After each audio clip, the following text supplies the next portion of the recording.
Olá, pessoal. Sejam bem-vindos à nossa primeira webconferência sobre o Guia de Transição de Língua Portuguesa. Gostaríamos de cumprimentar todos os diretores, vice-diretores, coordenadores e professores que estão nos assistindo nesse momento. Meu nome é Rafaela e aqui ao meu lado, juntamente comigo, minha colega de trabalho, Sandra. Somos PCNP de Língua Portuguesa da diretoria.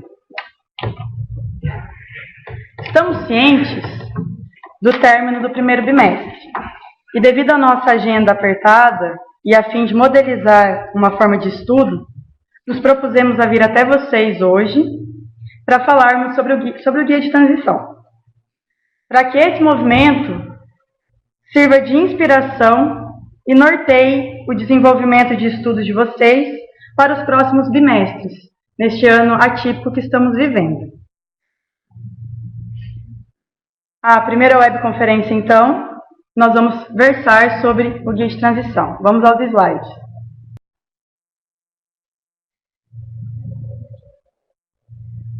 Escolhemos a epígrafe, do Luiz Carlos de Menezes. Não se resolvem na escola todos os problemas do mundo, mas sem ela não resolveremos nenhum. Apesar de todas as mazelas da educação que nós temos conhecimento e vivemos, ainda a escola é a nossa fonte de trabalho, é por onde começamos, continuamos e encerramos o nosso dia. Então, apesar de todos os pormenores, sem a escola não conseguiremos resolver nada. Partindo desse pressuposto, então, o objetivo da nossa webconferência é contextualizar os professores de língua portuguesa a respeito dos materiais da disciplina disponíveis e uso adequado do guia de transição.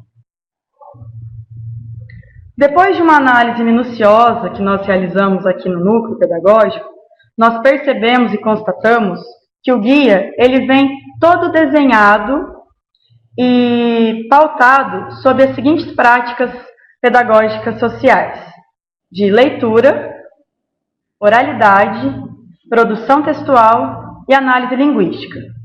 A leitura, visando o pleno desenvolvimento das principais procedimentos e estratégias que nortearão nosso trabalho esse ano. A oralidade, ela vem fortemente citada e articulada com as demais práticas. Já era uma prática que existia no currículo vigente, porém, infelizmente, ela era pouco considerada por alguns professores. Agora, no guia, ela vem fortemente articulada. A produção textual como produto final e retomando a questão da leitura, da escrita e da revisão. E a análise linguística, que aparece sendo a gramática contextualizada. O guia de transição, para quem não conhece, esse é o nosso caderno. As linguagens presentes nele são língua portuguesa, educação física, arte e língua inglesa, todas articuladas no mesmo caderno. Então, a apropriação do material, ela se dará através da análise e estudo por parte dos professores. Mesmo que o material de referência, aqui citado por nós, seja o do primeiro bimestre, o estudo e a análise é acumulativa e servirá como prática e segurança por parte do professor. Nosso trabalho aqui é mostrar que o material ele deve ser consultado e revisitado durante o ano todo. E antes de nós adentrarmos ao guia de transição propriamente dito, eu vou reforçar com vocês o que nós já orientamos nos nossos acompanhamentos, que é sobre a prática da leitura de fruição. É uma leitura que nós orientamos que seja trabalhada o máximo possível por todos os professores, contribui para o desenvolvimento do hábito de ler e para o desenvolvimento disso. É a base para o trabalho com os procedimentos e estratégias de leitura. Mas o que é a leitura de fruição? É um texto de escolha livre do professor. Ele escolhe o texto que mais lhe agradar, um texto curto, uma anedota, um conto, o texto que for simplesmente do gosto do professor. E ele lê para a sala de aula, sem perguntas, sem indagações ou questionamentos, apenas para deleite, né? É um momento de puro prazer. é a leitura por ler. É o hábito, é para mostrar para os alunos o encantamento das palavras, o encantamento da sonorização. A leitura bem feita, ela vai causar uma harmonização na sala. A leitura de fruição, ela é muito importante, e é importante que seja feita no início das aulas, para causar mesmo esse hábito e o desenvolvimento dessa prática. E pensando nisso, nós escolhemos um conto do Luiz Fernando Veríssimo, que eu vou ler para vocês. O nome é E Tudo Mudou. O ruge virou blush, o pó de arroz virou pó compacto, o brilho virou gloss, o rímel virou máscara incolor, a lycra virou stretch, Anabela virou plataforma, o corpete virou porta-seios, que virou sutiã, que virou lip, que virou silicone, a peruca virou aplique, interlace, mega hair, alongamento, a escova virou chapinha, problemas de moça viraram TPM. Confete virou MM. A crise de nervos virou estresse. A chita virou viscose. A purpurina virou glitter. A brilhantina virou mousse. Os halteres viraram bomba. A ergométrica virou spinning. A tanga virou fio dental. E o fio dental virou antisséptico bucal. Ninguém mais vê. Ping-pong virou babalu. O alacarte virou self-service. A tristeza, depressão. O espaguete virou miojo pronto. A paquera virou pegação. A gafieira virou dança de salão. O que era praça virou shopping. A areia virou ringue. A caneta virou teclado. O long play virou CD. A fita de vídeo é DVD. O CD já é MP3.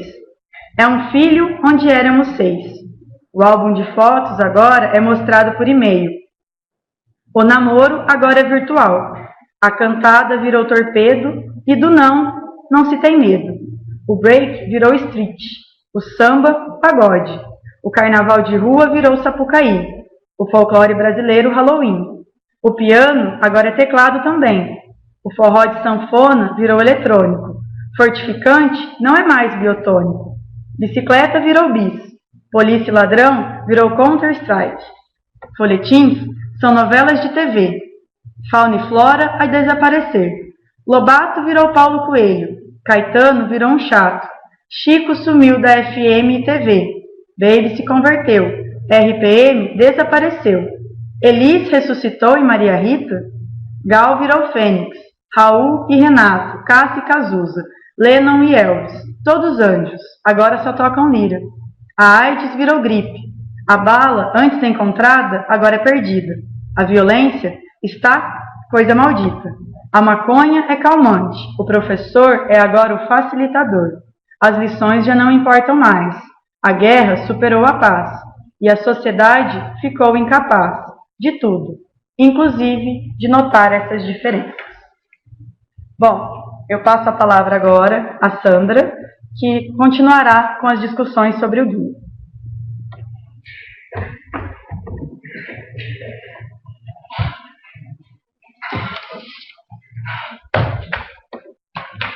Dando continuidade, essa discussão nossa hoje do guia de transição e do currículo, ela vai favorecer para o professor a elaboração do plano de ensino e do plano de aula.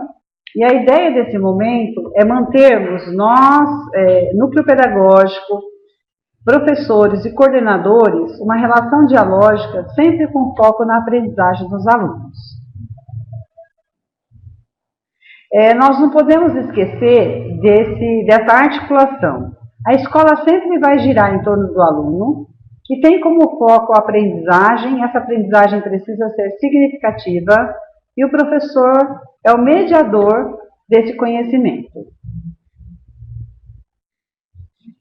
Todos nós sabemos que esse ano, 2019, é um ano de transição e a única certeza que nós temos é que nós não temos certeza de nada, mas nós sabemos que precisávamos passar por esse processo.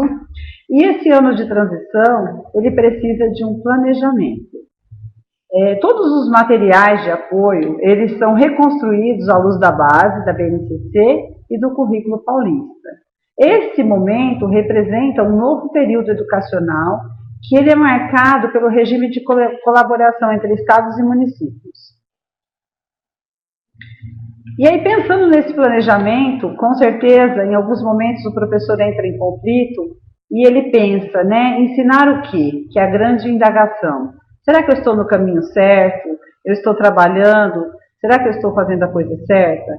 E esse questionamento precisa acontecer porque, às vezes, se o professor estiver trabalhando demais, estiver trabalhando na direção errada, ele vai gastar energia por nada. E como o nosso guia de transição ele é bimestral, é interessante que o professor faça o seu planejamento por bimestre.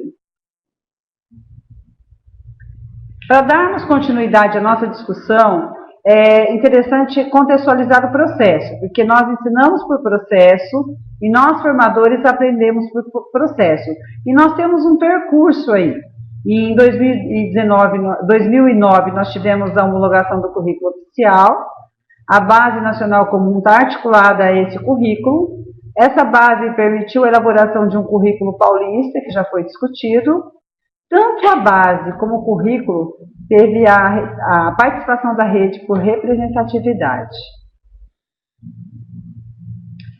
Se a gente pensar no currículo dos anos iniciais e finais, eles não estão homologados ainda.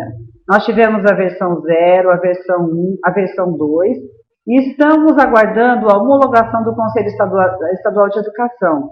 Por isso, o material não é oficial. Já houve uma convocação na Anhanguera, onde foi discutido sobre essas questões.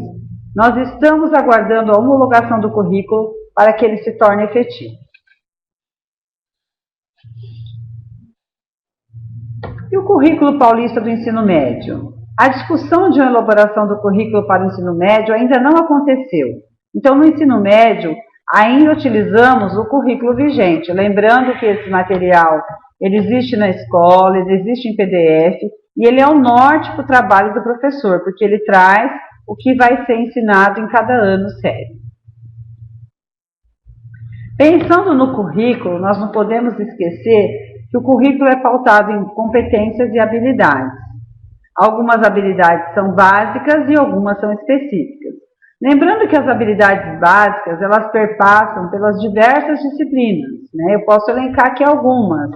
Identificar uma informação explícita no texto, identificar uma informação implícita no texto, e fazer uma inferência, identificar o tema de um texto, identificar a tese, identificar o público-alvo, a finalidade do texto. Todas essas habilidades básicas, perpassando por outras disciplinas, é interessante que em ATPCs, em momentos de estudos, o professor de língua portuguesa trabalhe em parceria com professores das demais áreas. As habilidades específicas, elas são específicas da área. Então, é interessante sempre relembrar que cada professor ele tem o domínio específico da área dele. O professor das demais disciplinas vai trabalhar com as habilidades básicas de procedimentos de leitura. Bem, a gente também não pode esquecer que o texto é o eixo norteador. Todas as disciplinas trabalham com texto. Tá? Com que objetivo? O objetivo de desenvolver a proficiência leitora e escritora. Então, a proficiência leitora e escritora é competência de todas as áreas do conhecimento. Nós já, há algum tempo, trabalhamos com a sequência didática, nós não podemos perder esse momento, então, todo o nosso trabalho deve ser voltado para uma sequência didática. Bem, e qual que é a articulação do currículo com o material de transição? O que temos para o currículo e para o material de transição são as competências da base. Por quê? Porque essas competências vão fomentar a formação integral do aluno. Então, a base, ela traz competências que, desenvolvidas, ajudarão ao aluno desenvolver sua formação integral, seu projeto de vida. Mas o desenvolvimento dessas competências pelo professor requer um perfil diferente dele. Então, que perfil esse professor precisa ter? Esse professor ele precisa ser leitor, porque um professor que não é leitor não forma leitor. Ele precisa ser pesquisador, porque um professor que não é pesquisador, ele não forma pesquisador, e ele precisa ser um professor que tem olhar, que ele tem olhar para o aluno, que ele trabalhe as habilidades socioemocionais do aluno e consiga ajudar o aluno a desenvolver o seu projeto de vida. E aí o grande questionamento, nós estamos aí fechando um primeiro bimestre, né? Como nós iniciamos o ano letivo, porque nós já temos um percurso aí, nós estamos praticamente no meio de abril, e pensarmos também no que nós temos para hoje. Sempre nós temos que ter um olhar em trabalhar com aquilo que é possível. O que é possível fazer? Nunca o impossível, nunca o utópico, né? Então, o que eu tenho de material, o que eu tenho de realidade, o que eu posso fazer para melhorar essa aprendizagem, o que eu posso fazer para melhorar a realidade do meu aluno. E nós vamos elencar aqui as ferramentas disponíveis pela Secretaria da Educação que ajudam no norteamento do trabalho do professor. Do lado esquerdo aqui nós temos o currículo de linguagens e códigos, que traz o que vai ser ensinado por ano-série. Nós temos a matriz de referência do SARESP, que traz todas as habilidades. Nós temos as APs, que são as avaliações em processo. Nós temos a matriz do SAEB, que traz as habilidades da matriz da Prova Brasil. Nós temos aqui a matriz processual. E aqui nós temos a plataforma Foco Aprendizagem. É interessante que o professor tenha clareza que todas essas ferramentas estão articuladas. Quando o professor tiver dúvida, facilita o trabalho, o olhar dele, amplia o olhar, e entender essa lógica. A AP é uma avaliação em processo que ela vai cobrar habilidades da matriz processual. E que essas habilidades da matriz processual, elas são recortes da habilidade da matriz do SARESP. Então, pensando nesse movimento aqui, quando o professor aplica uma avaliação em processo, o primeiro passo dessa aplicação é transparência na aplicação. Depois, o segundo passo é uma correção comentada, mas para o professor fazer essa correção comentada, ele precisa ir para a plataforma e analisar minuciosamente os dados da escola dele, das salas que ele leciona.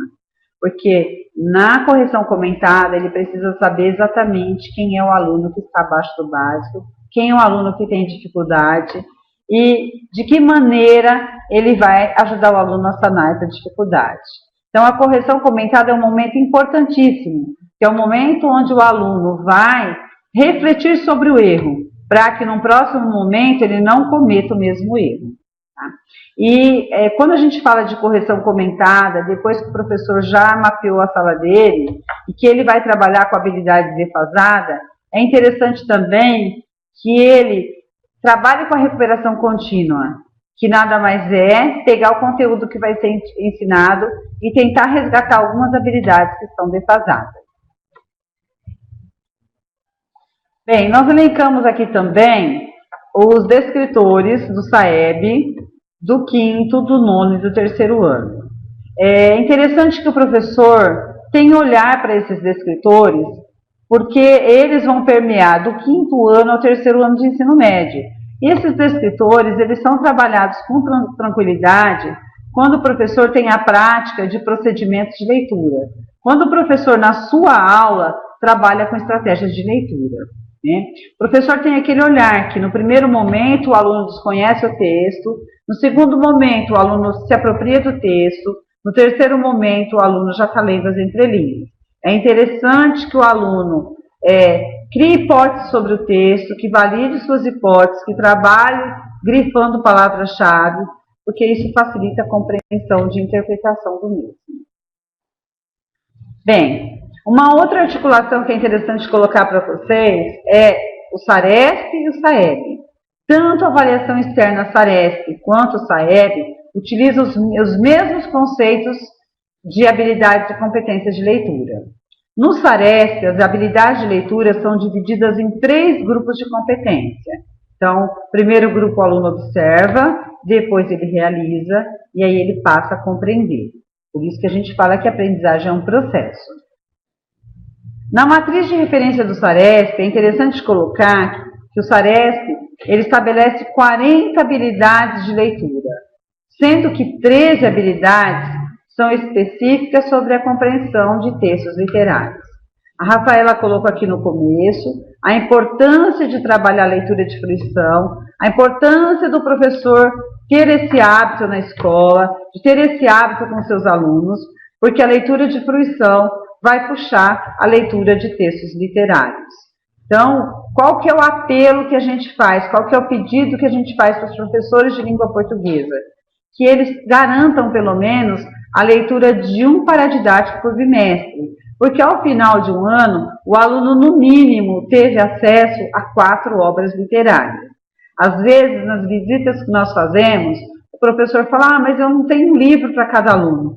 Não tem problema se você não tem, muitas escolas não têm. Isso não impede a sua prática, isso não impede que você escolha uma obra, promova essa obra, leia para os alunos e depois busque o produto final. O produto final, a escolha é sua.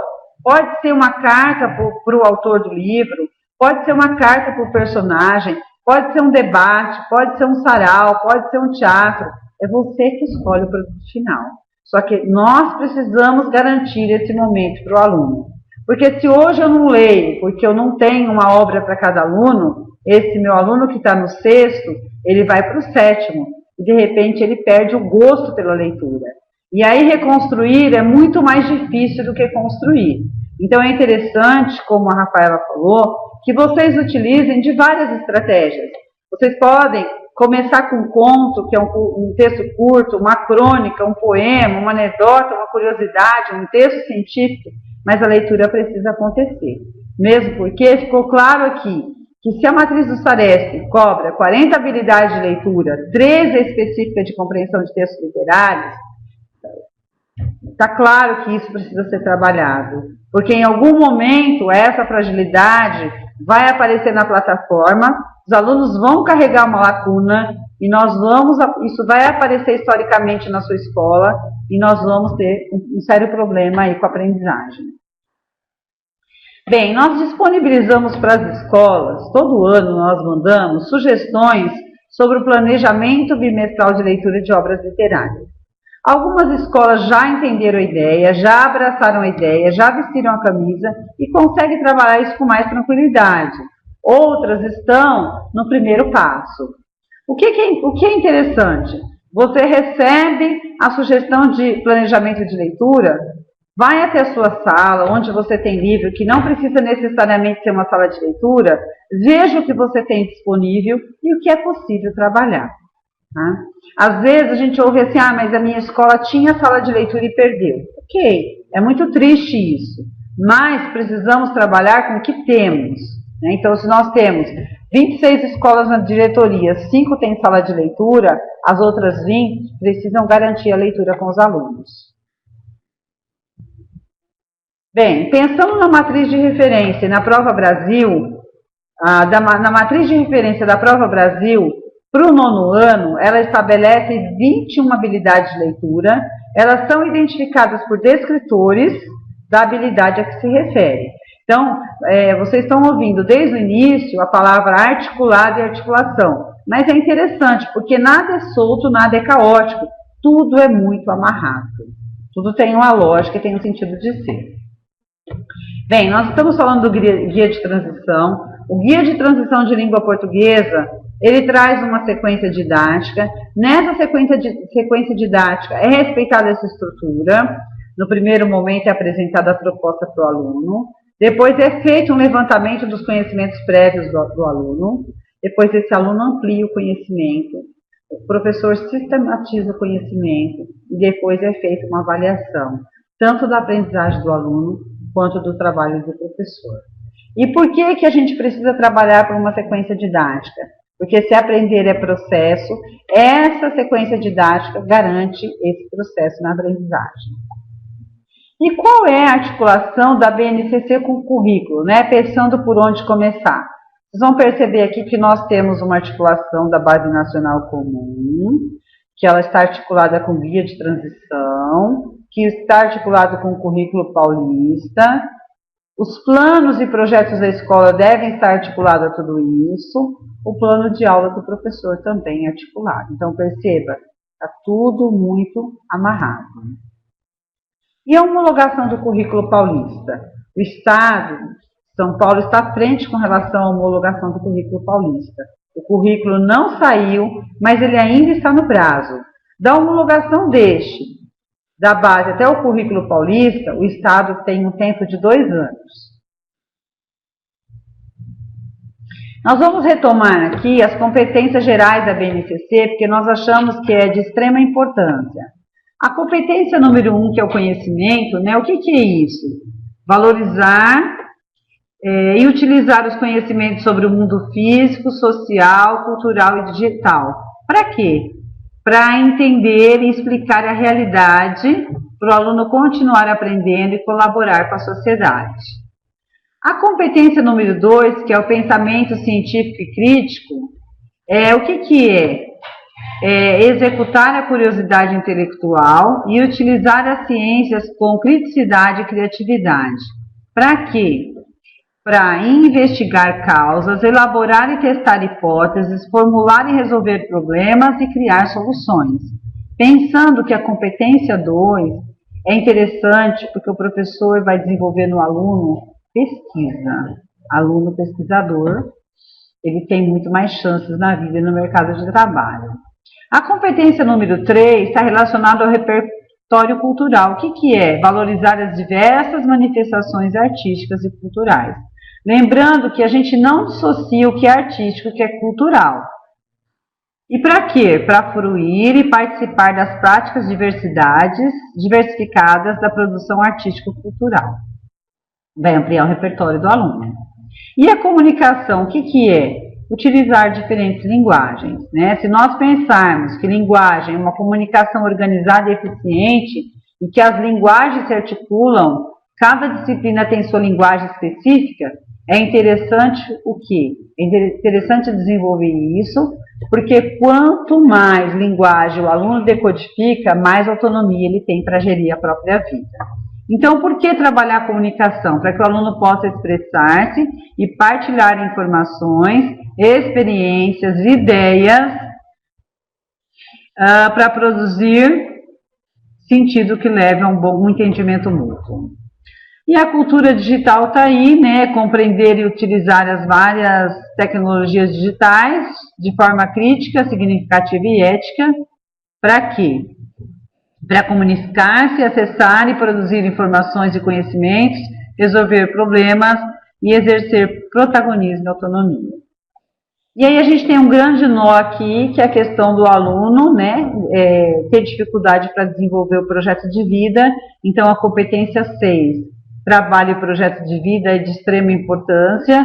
Às vezes nas nossas visitas nós ouvimos assim, mas o aluno não tem projeto de vida. Isso é um fato, é verdade. Mas o professor tem a idade, a maturidade, a formação, ele deve ser uma referência para que o aluno desenvolva o seu projeto de vida. Aí nós temos a competência 7, que é a argumentação, tá? A gente também ouve muito, mas o aluno não argumenta. É fato, o aluno não argumenta por quê? Porque ele não tem repertório. Por que ele não tem repertório? Porque ele não lê. E por que ele não lê? Às vezes ele não tem o pai não é leitor. Mas se o pai não é leitor, às vezes é imexível, porque o pai não tem escolaridade. Então, como no começo da nossa conversa aqui, a Rafaela colocou que a escola, apesar de todas as mazelas, ainda é um lugar privilegiado, é na escola que o aluno vai ter o professor como referência. Nós temos também a competência autoconhecimento e autocuidado, que é onde o aluno vai conhecer-se, compreender-se na diversidade humana e apreciar-se. E é interessante aqui que o aluno, né, saiba quem sou eu, quais os meus medos, os meus sonhos, os meus desafios, para que ele consiga ter a sua própria identidade. Nós temos a competência 9, que é empatia e cooperação, que o que é? Exercitar a empatia, o diálogo, a resolução de conflitos e a cooperação. Essa competência é de extrema importância também, porque quando ela é desenvolvida, o aluno consegue conviver com as diferenças e os diferentes, então ele torna-se uma pessoa mais humana. E a 10ª competência, a responsabilidade e cidadania. E o que é? Ele vai agir pessoal e coletivamente com autonomia, responsabilidade, flexibilidade, resiliência e determinação. Para quê? Para que ele possa tomar decisões com base em princípios éticos, democráticos, inclusivos, sustentáveis e solidários. Quer dizer, todo o nosso trabalho será baseado em cima dessas competências gerais. Daí a importância de ter um olhar para elas.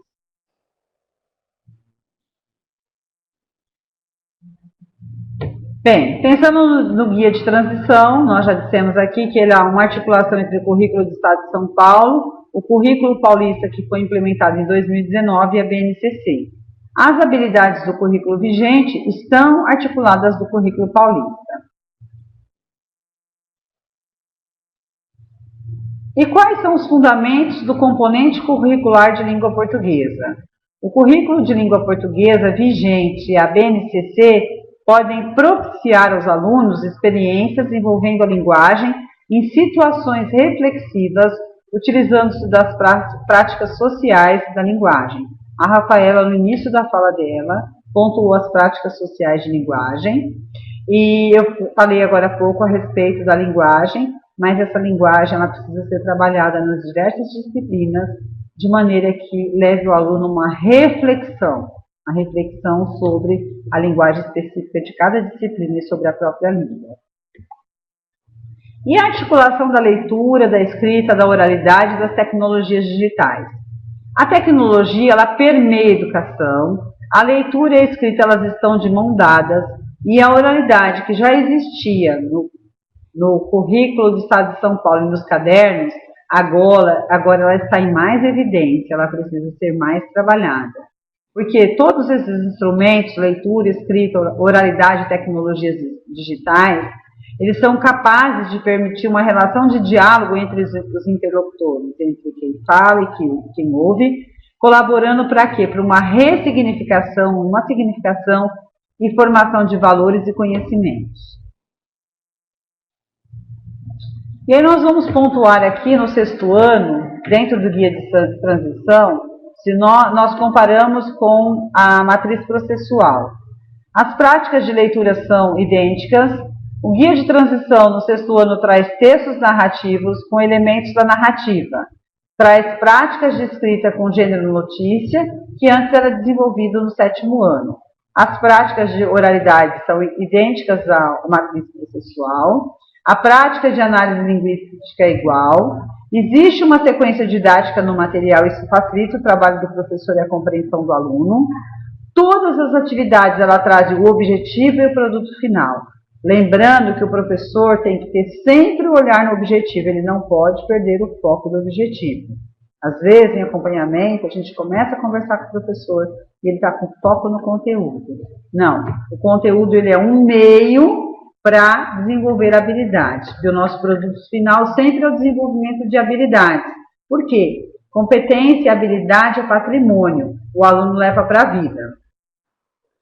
Também existem habilidades relacionadas à prática de leitura e escrita. Propõe uma reescrita de texto que pode ser usada como avaliação diagnóstica. Então, dentro desse material é forte a questão da escrita, da reescrita. E a gente sempre orienta o professor que ele faça uma reescrita coletiva.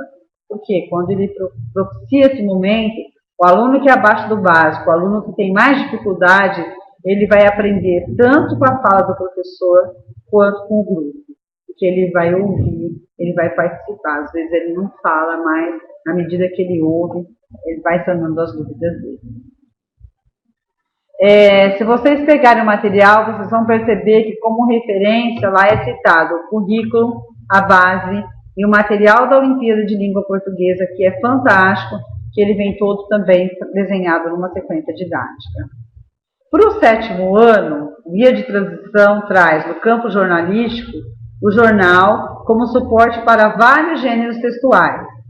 Aí nós temos a notícia, o editorial, a reportagem, a crônica, entre outros. E aí no 7º ano, o aluno tem o primeiro contato com o soneto. Essa é uma mudança.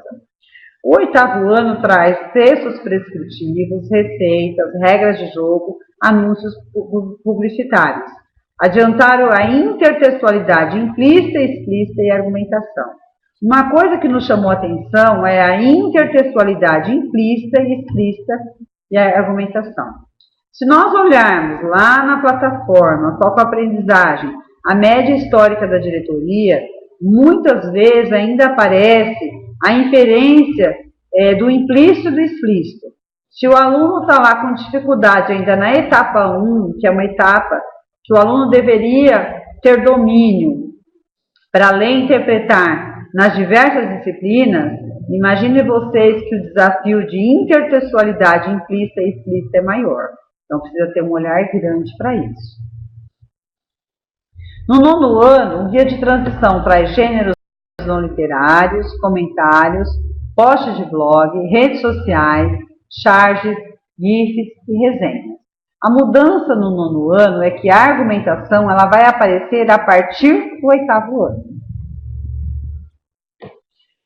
Aí a gente vai falar do ensino médio. O objetivo do ensino médio, como dos anos finais, é a formação integral de estudante. Como essa formação se dá, nós acabamos de falar, no desenvolvimento das 10 competências gerais da BNCC.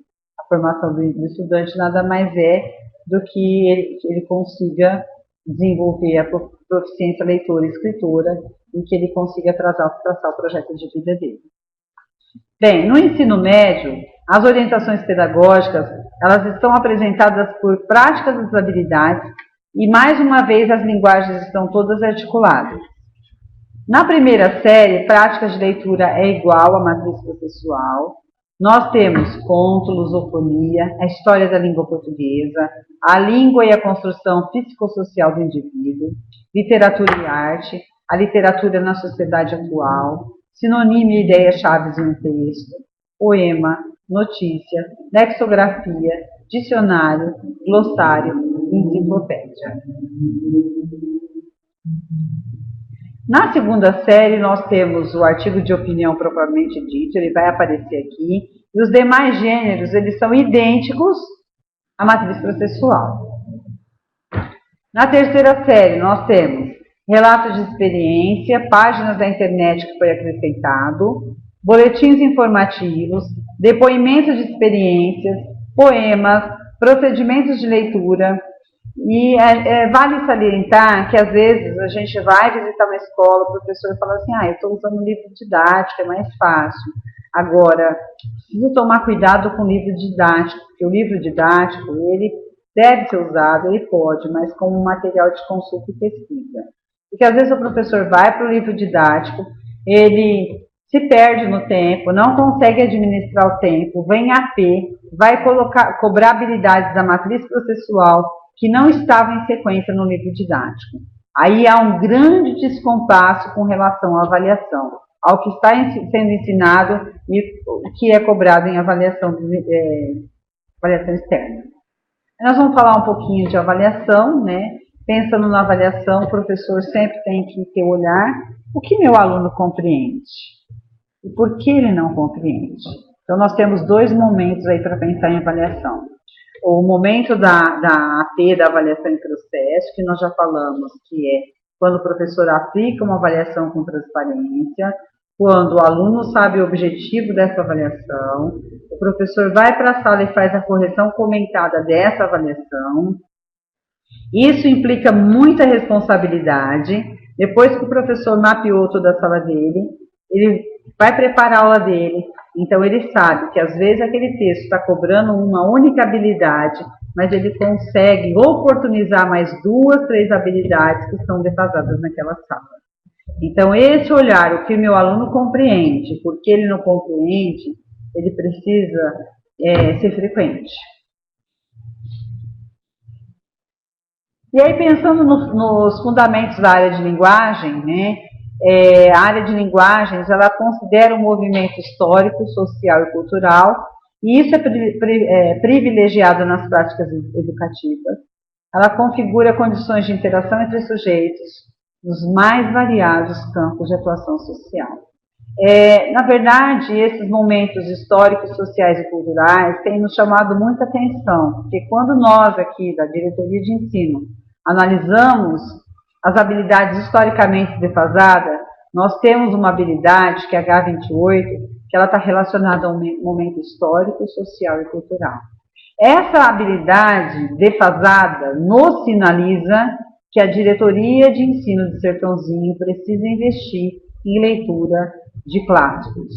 E o professor trabalhando esses livros clássicos, trabalhando com seminário, ele não pode dissociar esses momentos históricos, sociais e culturais.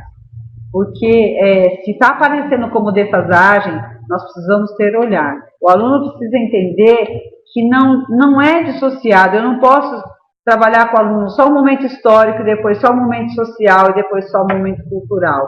Isso é interligado.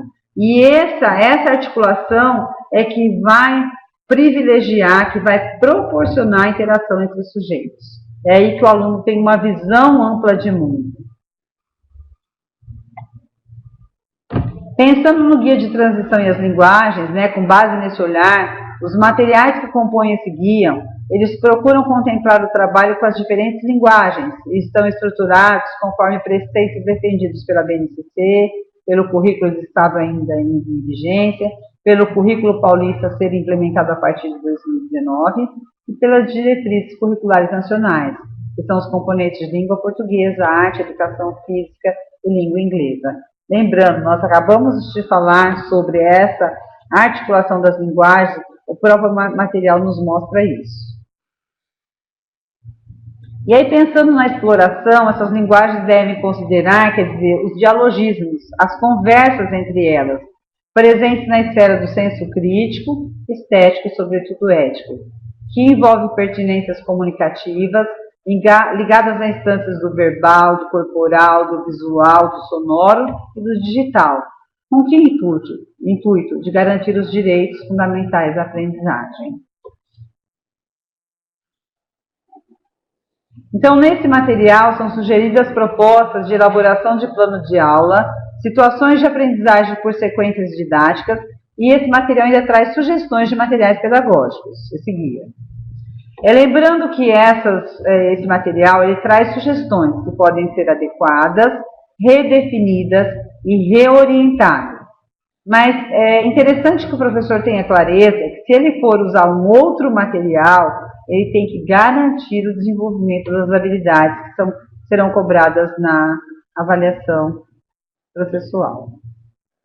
E aí nós também queremos chamar a atenção aqui das etapas de elaboração de um texto, já que esse material ele deixa muito evidente o trabalho com texto. O professor deixa claro para o aluno que um texto precisa ter um planejamento para que tenha uma escrita e depois uma revisão desse texto.